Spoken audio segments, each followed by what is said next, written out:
Hola, buenas tardes. Hoy es el 24 de febrero.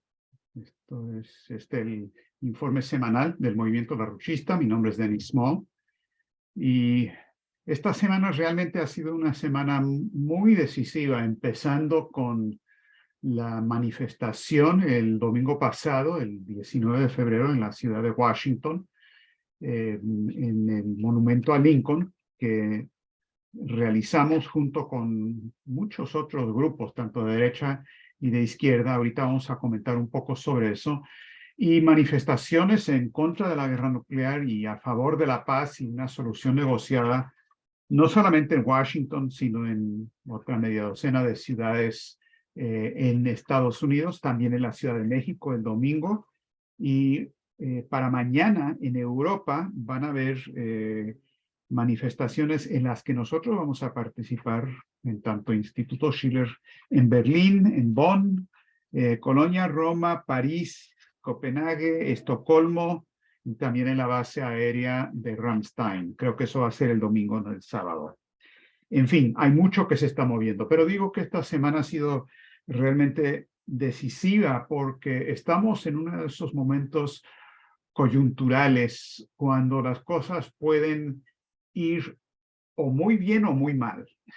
Es lo que se describe científicamente como una singularidad en un proceso, que quiere decir que es un estado intermedio o en que los fenómenos coexisten simultáneamente entre dos universos posibles, universos políticos en este caso, eh, y que las cosas pueden moverse en una dirección u otra dependiendo de lo que hagamos. Ahora, esta semana además ha sido el primer aniversario de la operación especial de Rusia en la operación militar en Ucrania, y esta semana tenemos advertencias nuevas muy importantes de Putin que voy a repasar, y también soluciones muy significativas adelantadas por Xi Jinping respecto a una propuesta concreta de cómo resolver la crisis de Ucrania. Ahora, empezando brevemente nada más con una descripción de la reunión o la manifestación del 19 de febrero.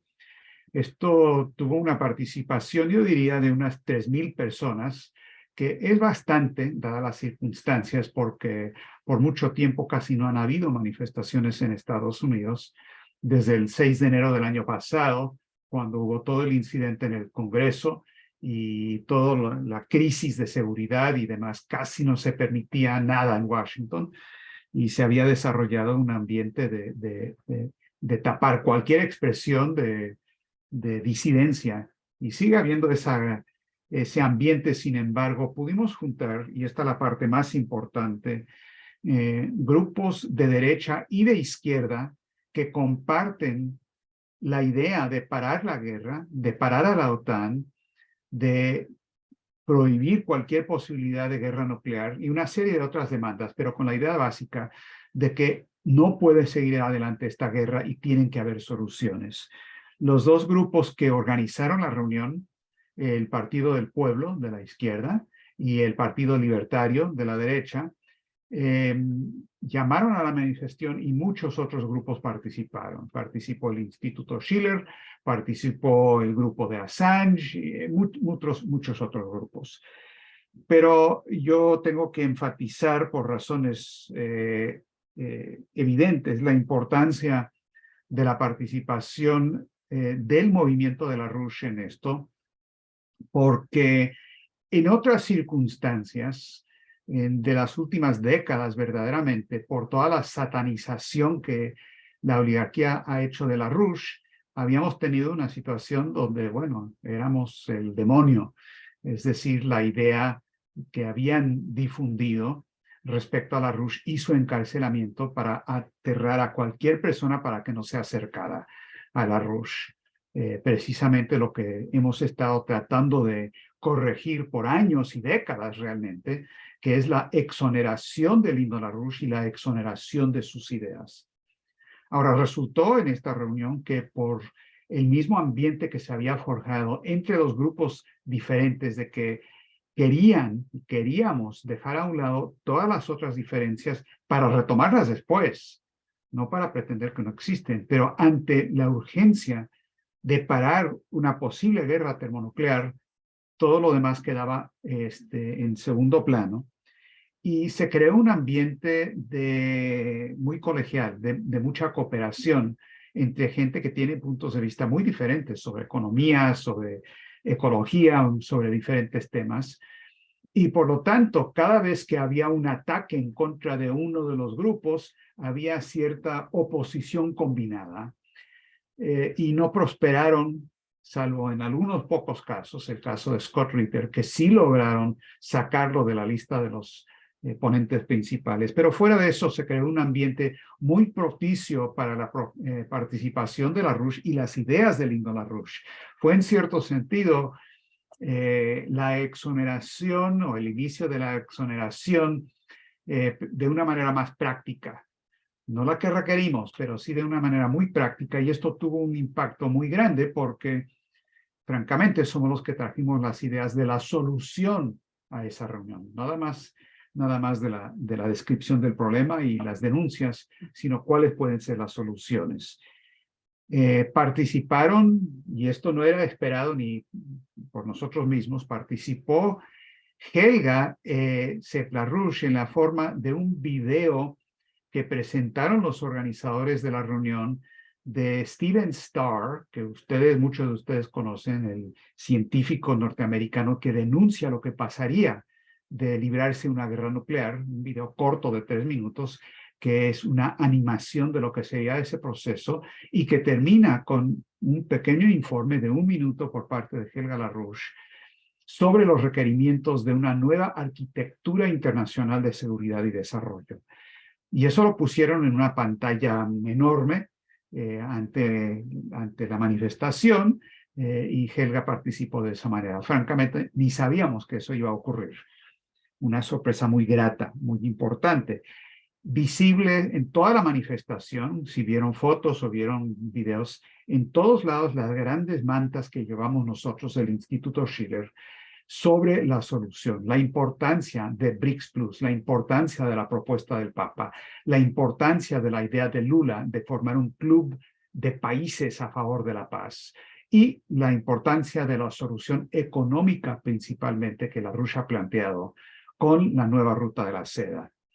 Entonces tuvimos una presencia muy grande. Obviamente una de las oradoras principales fue Diane Sare, candidata larruchista al Senado de Nueva York, donde ella habló un discurso de los importantes de la reunión, donde habló de la importancia de que Estados Unidos no debería rechazar y atacar y lanzar guerras para tratar de parar la nueva ruta de la seda, sino que Estados Unidos debería asociarse y aliarse a China y a Rusia en esta nueva estructura internacional.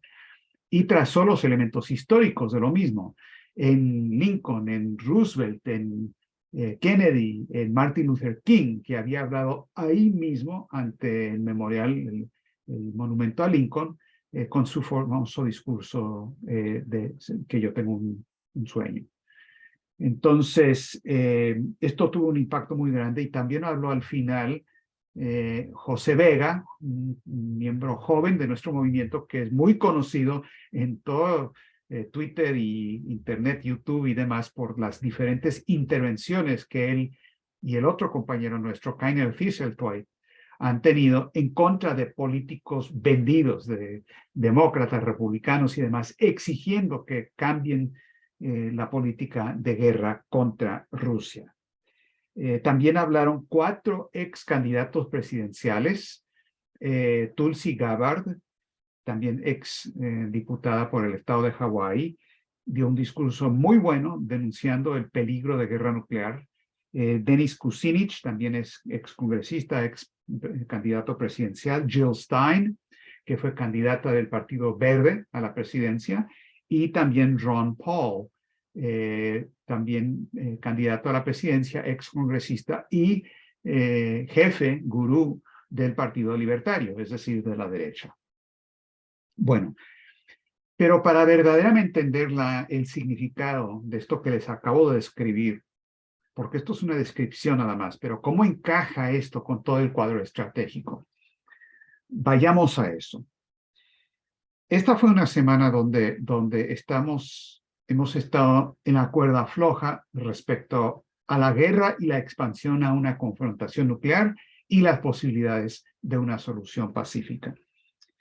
El lunes 20, Biden viaja a Kiev, donde tiene todo este show tipo Hollywood con el actor, porque sí es actor y cómico, Volodymyr Zelensky de Ucrania, dándose abrazos y caminando por las calles de Kiev y en todos lados sonando sirenas de alarmas de un posible ataque aéreo por parte de los rusos. Todo un show porque resulta, como tuvo que aceptar y admitir el propio gobierno de Biden, habían obtenido antes del viaje de Biden a Kiev un salvoconducto y garantías del gobierno de Putin que él no lanzaría ningún tipo de ataque a Kiev en las horas en que estuviera en Kiev el presidente Biden. Entonces, curioso que vieron la necesidad de hacer eso, importante que los rusos dijeron, muy bien, no hay ningún problema, pero qué fraude, qué farsa que hubieran armado todo este show con una película de James Bond, ¿no? Con las sirenas y todo lo demás, haciendo un gran alarde de lo que no era un peligro, simplemente no era un peligro, y lo sabían perfectamente bien. Bueno, el martes, Biden viaja después de dar sus discursos diciendo que se va a extender la guerra y le van a dar a Ucrania todo lo necesario. Luego viajó a Polonia martes y miércoles para decir lo mismo y más. Pero el martes hay un discurso muy importante que da el presidente ruso Vladimir Putin en su discurso anual ante la Asamblea de la Federación Rusa. Y lo hace 2 días antes del aniversario oficial de la operación militar especial en Ucrania. Ahora, voy a leerles algunas citas del discurso de Putin porque son fundamentales y en general no se está publicando en Occidente lo que realmente dijo. Quizás habrá una que otra excepción, pero esto no se está dando a conocer porque, entre otras cosas, él habla de que Rusia está viviendo una amenaza estratégica a su existencia. Eso es una frase de él. Y cualquier gobierno en cualquier parte del mundo sabe perfectamente bien que usar esa frase es exactamente lo que dice la doctrina nuclear rusa de las condiciones en que ellos pueden lanzar un ataque nuclear cuando sufren una amenaza existencial estratégica al país. Y luego también anuncia de que se están saliendo del acuerdo de New START, porque es un fraude total lo que eso significa, y también anuncia que ha puesto algunas de las fuerzas terrestres estratégicas de Rusia en condición de movilización y alerta. También habló mucho de cuestiones de economía y de cultura que no tenemos tiempo para repasar, pero les puedo asegurar que son también importantes. Dijo Putin lo siguiente, él empezó de la siguiente manera para que entiendan la actitud y el tono de todo lo que dijo. Dijo, este mensaje presidencial sucede, como todos sabemos, en un periodo difícil y en un momento decisivo para nuestro país. Este es un momento de cambios radicales e irreversibles en todo el mundo, de acontecimientos históricos cruciales que van a determinar el futuro de nuestro país y de nuestro pueblo, un momento en el que sobre cada uno de nosotros recae una responsabilidad colosal. Cierra comillas. Claro, esa misma evaluación se podría extender a todos nuestros países, no solamente a Rusia. Dio la siguiente advertencia. Dijo, la élite de Occidente no ha ocultado su objetivo, que es, y cito, la derrota estratégica de Rusia. ¿Qué significa esto para nosotros? Quiere decir que ellos tienen planeado acabar con nosotros de una vez por todas. En otras palabras, planean convertir un conflicto local en una confrontación global. Así es como lo entendemos y vamos a responder de acuerdo a las consecuencias, porque esto representa, y aquí viene la frase que les decía, esto representa una amenaza existencial para nuestro país. Más adelante dice que hace una semana firmé un decreto poniendo los nuevos sistemas terrestres de armas estratégicas en misión de combate.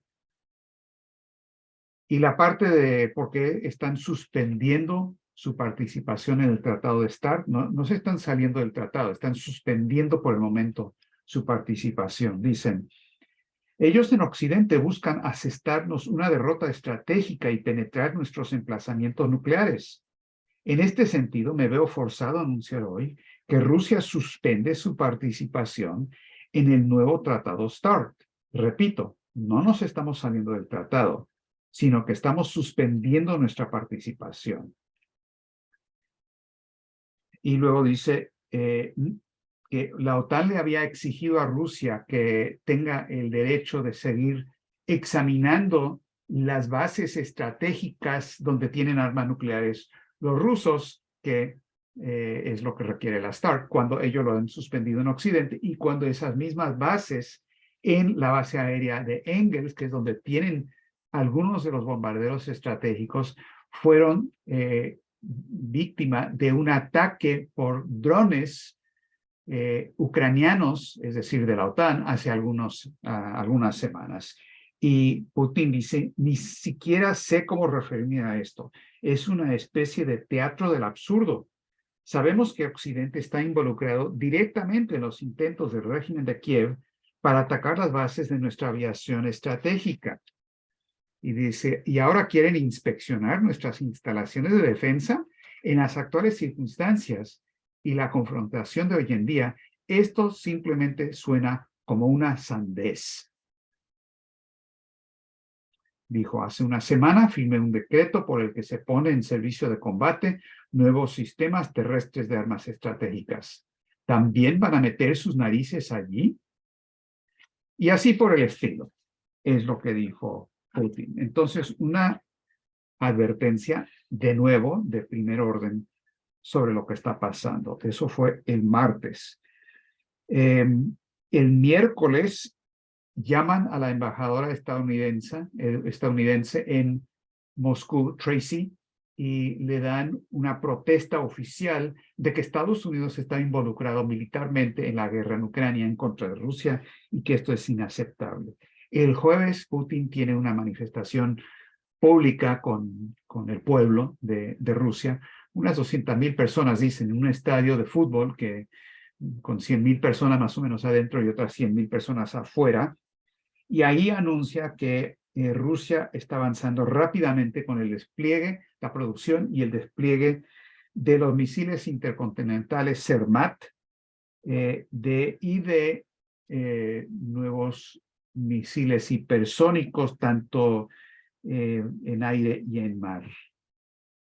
Ahora, junto con todo esto, a manera de las advertencias, entonces eso fue martes, miércoles, jueves. El martes hay una reunión en las Naciones Unidas, en el Consejo de Seguridad, convocada por Rusia, donde hablan de todo el tema de Nord Stream, donde están pidiendo una investigación de la documentación que presentó Seymour Hersh de que fue Estados Unidos, junto con Dinamarca, Suecia y otros, que directamente destruyeron los dos gasoductos de Nord Stream, propiedad de Rusia, en territorio también de Alemania. Es un acto de guerra en contra de infraestructura civil prohibido por todos los acuerdos internacionales, incluido la Corte Internacional de Justicia. Y llamaron a esta reunión en Naciones Unidas, en el Consejo de Seguridad, para abordar el tema. Extremadamente importante que China haya respaldado ese llamado de Rusia. Claro, los otros 5 miembros permanentes no, pero China sí. Esto es muy significativo y tanto los embajadores de Rusia como el de China dieron discursos. También de gran importancia es que hubo 2 testigos expertos ahí sobre el tema de Nord Stream y lo que está pasando. Uno, ni más ni menos que Ray McGovern, ex agente de la CIA, por 23 años fue analista de inteligencia de la CIA y una de las personas que ha participado con gran frecuencia en las conferencias del Instituto Schiller. Entonces, los rusos lo convocaron a presentar testimonio ante el Consejo de Seguridad de la ONU. La otra persona fue Jeffrey Sachs, que también sonó la alarma sobre lo que significa este ataque a Nord Stream. Ahora, ojo, en todo lo que no es este punto, yo critico a Jeffrey Sachs, lo que hizo en Rusia, lo que hizo en Bolivia, su política económica, pero lo que hizo aquí es muy bueno y muy importante y lo sigue diciendo. Ahora, las declaraciones tanto de Rusia como de China fueron muy duras en este sentido de que se tiene que seguir investigando esta cuestión, porque aquí se trata de un acto de guerra donde no está declarada la guerra y también en contra de infraestructura civil, si se llega a demostrar que eso es lo que pasó, que está prohibido y es un crimen de guerra, es un delito bajo la ley internacional. Ahora, eso fue el martes. El jueves, con el tema de Nord Stream, ocurren 2 cosas adicionales. Primero, el mismo Seymour Hersh suelta la segunda bomba periodística. Él mismo había dicho que la primera, pues, es lo que se esperaba, que lo iban a tratar de bloquear, pero que tenía otras cosas preparadas. Bueno, el jueves soltó la segunda bomba, donde documenta lo que él llama la trayectoria, la secuela del Golfo de Tonkin hasta Nord Stream. Y documenta que en el caso del Golfo de Tonkin y los antecedentes de eso, el llamado incidente de Tonkin que se utilizó para justificar, fue una mentira que se usó para justificar la guerra de Vietnam. Eso lo hizo Estados Unidos y un grupo especializado dentro de la CIA, junto con fuerzas especiales de Noruega, porque Noruega tiene una capacidad marítima importante. Y él documenta que Noruega también participó en este incidente de Nord Stream. Entonces, es un bombazo total. Obviamente van a tener cada vez más problemas para encubrirlo. Y resulta que el mismo jueves, el Washington Post es el primer periódico principal de los medios del establishment que tuvo que informar sobre el tema de Nord Stream y lo que dijo Seymour Hersh. Y esto ya se está quebrantando el control con esto. Es importante, tuvieron que reconocer que se había tomado el tema de Nord Stream en la reunión de la ONU y que también Seymour Hersh había hecho estas revelaciones y hasta en el artículo ponen un enlace al primer artículo de Seymour Hersh. Entonces, nuestra evaluación es que no van a poder controlar esto. Están tratando, pero no lo van a poder controlar. Este es uno de los flancos más vulnerables. Es un talón de Aquiles de todo el proceso que está ocurriendo. Ahora, eso en términos de una parte del cuadro estratégico. Otro lado es lo que se presentó esta semana en términos de soluciones. Y aquí el viernes, hoy en la mañana, bueno, el viernes en China, que fue jueves por la tarde o noche aquí en nuestro hemisferio, China presentó lo que había prometido, que es una declaración oficial sobre su posición sobre cómo resolver políticamente la crisis de Ucrania. Y es muy interesante. Es una propuesta de 12 puntos. No les voy a leer todos los 12 puntos, ni mucho menos. Lo deben estudiar. Lo interesante aquí es que hay claras coincidencias, no solamente con algunos de los puntos que presentó Helga Sepla-Rush en sus llamados por una arquitectura de seguridad y desarrollo, sino en la metodología, con el hecho de que para establecer una nueva arquitectura en la arquitectura lo que es importante para que el edificio funcione es la piedra angular. Entonces, ¿cuál es esa piedra angular? Entonces, de todas las cosas que dice este documento de Xi Jinping, quiero tomar nota de los puntos 2, 8 y 10. El primer punto dice que se tiene que respetar la soberanía de todos los países y, no dice pero dice y tiene que tener una aplicación igual y uniforme bajo la ley internacional sin tener aplicaciones diferentes en diferentes países. Es decir, si Estados Unidos va a reclamar el tema de soberanía con Ucrania, veamos todos los otros casos donde violaron la soberanía. Punto número 2. Tenemos que abandonar la mentalidad de la Guerra Fría. La seguridad de un país no se puede perseguir a expensas de la seguridad de otros. La seguridad de una región no se puede lograr fortaleciendo o expandiendo los bloques militares. Los intereses legítimos de seguridad y las preocupaciones de todos los países se tienen que tomar en serio y se tienen que abordar de manera apropiada. Es importante ayudar a forjar una arquitectura de seguridad europea efectiva y sustentable, dicen. Arquitectura de seguridad europea. Todas las partes que tienen que oponerse a que una de las partes busque su propia seguridad a expensas de la seguridad del otro. Entonces, esto es un punto realmente fundamental. El punto número 2, que creo que pueden ver claramente las coincidencias con mucho de lo que nosotros hemos estado insistiendo.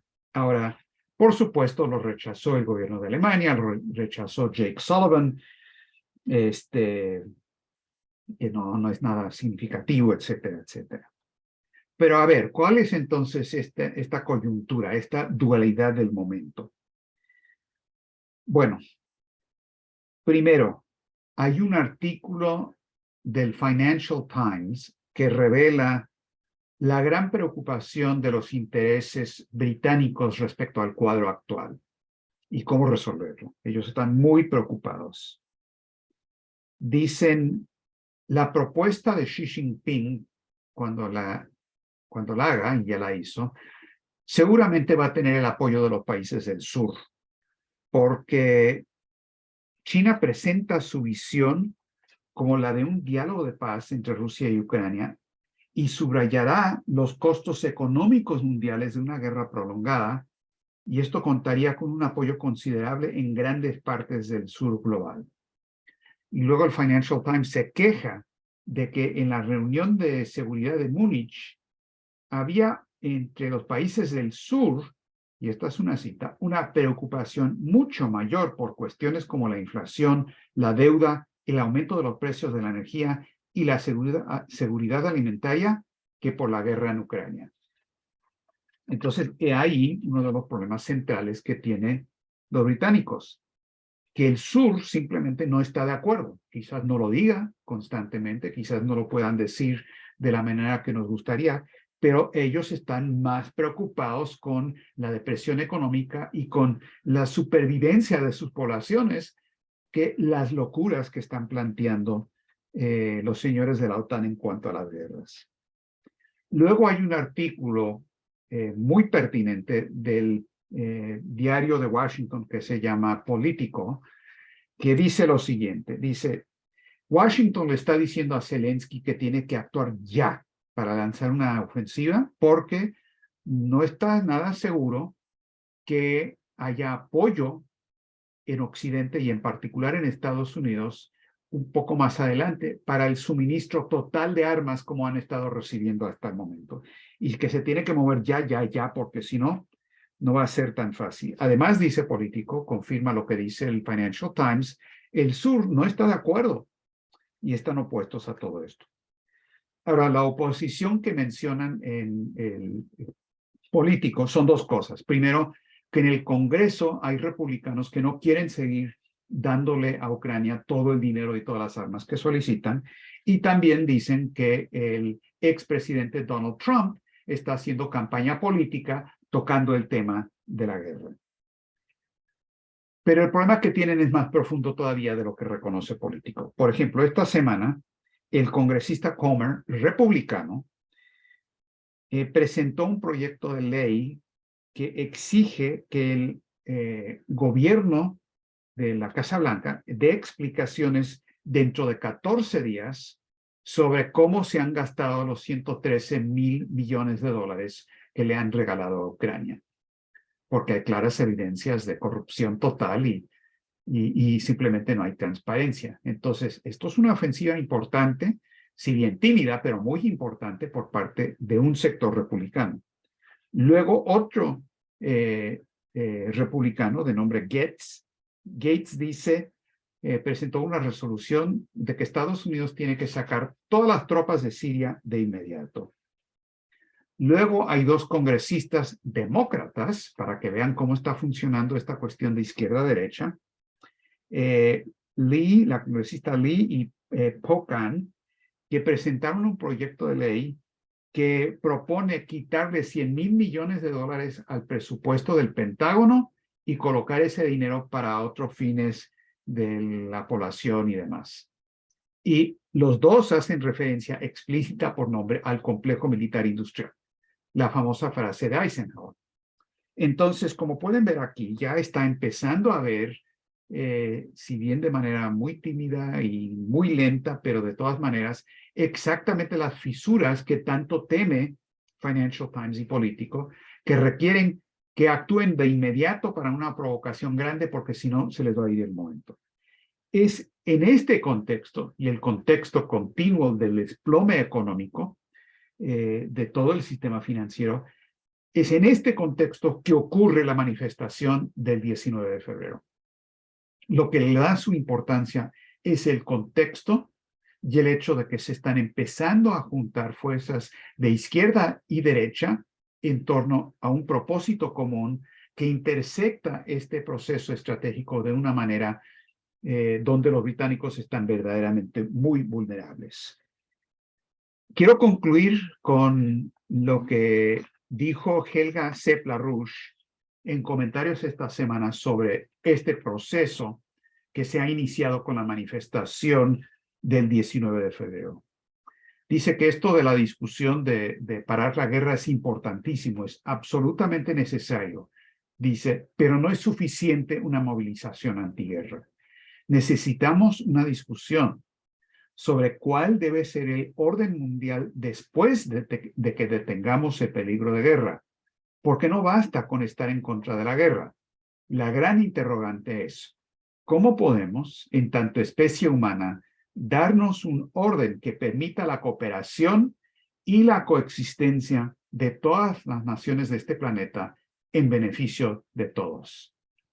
Esa es la pregunta y lo que es la misión en los días, semanas y meses que siguen.